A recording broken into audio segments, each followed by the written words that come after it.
పై రాష్ట్రాల నుంచి మహారాష్ట్ర నుంచి కర్ణాటక నుంచి తెలంగాణ నుంచి నీళ్లు వస్తున్నాయని సంగతి తెలుసు. మాన్సూన్ వల్ల అటు పై రాష్ట్రాల నుంచి వరదలు వస్తా ఉన్నాయనే సంగతి తెలుసు. మన రాష్ట్రంలో కూడా తుఫాన్ రాబోతా ఉంది అన్న సంగతి కూడా తెలుసు. మన అలాంటప్పుడు చంద్రబాబు నాయుడు ఏం చేయాలి? బుధవారం రోజు రివ్యూ తీసుకుని రెవెన్యూ సెక్రటరీని, చీఫ్ సెక్రటరీని, ఇరిగేషన్ సెక్రటరీని, హోమ్ సెక్రటరీని వీళ్ళందరినీ కూడా పిలిచే కార్యక్రమం చేయాలి. వీళ్ళందరితో రివ్యూ తీసుకుంటే వీళ్ళందరూ ఆ తర్వాత కలెక్టర్లతో వెళ్లి కలెక్టర్లతో వీళ్ళంతా కూడా చేయాల్సిన పనులు చేస్తారు. ఇరిగేషన్ సెక్రటరీ ఉన్న డ్యాములను ఖాళీ చేయిస్తాడు. శ్రీశైలంలోను, నాగార్జున సాగర్లోను, పులిచింతల్లోను 3 డ్యాముల్లోనూ కనీసం ప్రతి డ్యాంలోనూ ఒక 25-30 టీఎంసీలు తగ్గించుకుంటూ వచ్చి కనీసం ఒక 80-90 టీఎంసీలు మేరకు తగ్గించి ఈ 3 డ్యాముల్లో కలిపి ఒక ఫ్లడ్ కుషన్ మెయింటైన్ చేస్తాడు ఇరిగేషన్ సెక్రటరీ. దానివల్ల పైనుంచి వచ్చే నీళ్లను, ఇతర రాష్ట్రాల నుంచి వచ్చే నీళ్లను ఈ ఫ్లడ్ కుషన్ ఉంది కాబట్టి నీళ్లను అక్కడే ఆపిడచ్చు. రెవెన్యూ సెక్రటరీ వెంటనే రిలీఫ్ క్యాంపులు ఏర్పాటు చేస్తుంది.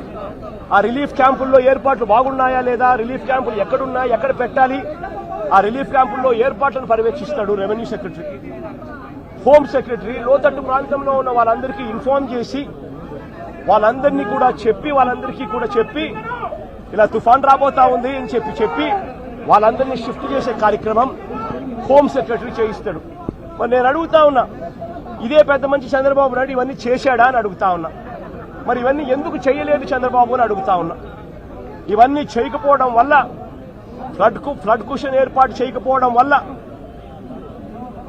ఆ నీళ్లు పై నుంచి వచ్చే నీళ్లు, కింద పులిచింతల కింద దిగువన వచ్చే నీళ్లు, ఈ 2 నీళ్లు కలిసి ఒక ప్రళయంగా ఏర్పడి చివరికి బుడమేరును కూడా, కృష్ణానదికి పోవాల్సిన బుడమేరును కూడా తన ఇంటిని రక్షించుకునేందుకు బుడమేరులో కూడా అర్ధరాత్రి దాటిన తర్వాత ప్రజలకు నోటీసు ఇవ్వకుండా, ప్రజలకు సమాచారం ఇవ్వకుండా బుడమేరులో గేట్లను కూడా ఎత్తేసి విజయవాడలోకి నీళ్లు పూర్తిగా పంపించడం జరిగింది. నేను అడుగుతా ఉన్నా, చంద్రబాబు నాయుడు చేసిన ఈ దుశ్చర్యకు, చంద్రబాబు నాయుడు చేసిన ఈ తప్పుడు పనికి ఏకంగా 60 మంది పైచిలుకు చనిపోయినారు. ఇంకా ఎక్కువ మంది చనిపోయి ఉండొచ్చు. రిపోర్ట్లు వస్తా ఉన్నాయి. ఈ 60 మంది ఇంతకు ముందు ఎప్పుడైనా తుఫాను వచ్చినప్పుడు 60 మంది చనిపోయిన ఘటన ఎప్పుడైనా మనం చూసామా? 60 మంది ఏకంగా పైన మనుషులు చనిపోతే ఇది చంద్రబాబు నాయుడు చేసిన తప్పిదం కాదా?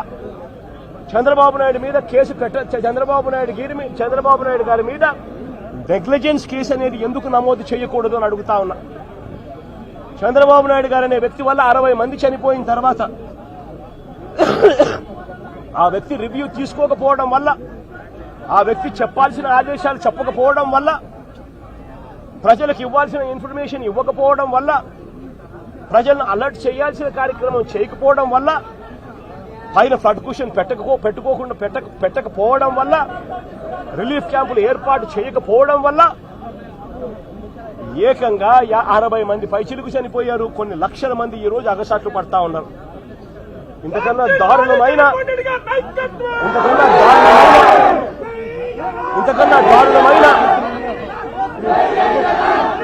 దారుణమైన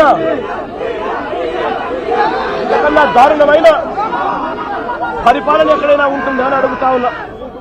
ఈ పెద్ద మనిషి ఈ నేరాన్ని కూడా, ఈ తప్పును కూడా డైవర్ట్